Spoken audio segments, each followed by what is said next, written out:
After you've set up your stick-up cam in the Ring app, you may see its light flashing. This means it's installing a software update.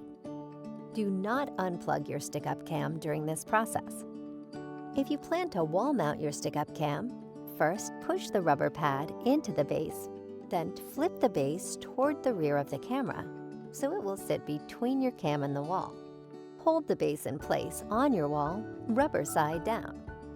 You can use the bubble level to ensure the base is straight.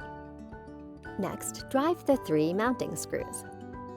If you're mounting your stick-up cam on a brick or masonry surface, use the included drill bit to pre-drill the holes and push the included wall anchors into the holes before mounting. Then slide the bottom cover back into place to cover the cable and use the star-shaped end of the screwdriver bit to tighten the attached screw. Finally, snap the cover onto the base and add the security screw if desired. Your stick-up cam is now ready to protect you. If you're powering your stick-up cam with USB, you can feed the USB cable through the stand as well as the bottom cover for a cleaner look. If you need any additional help, visit us at ring.com.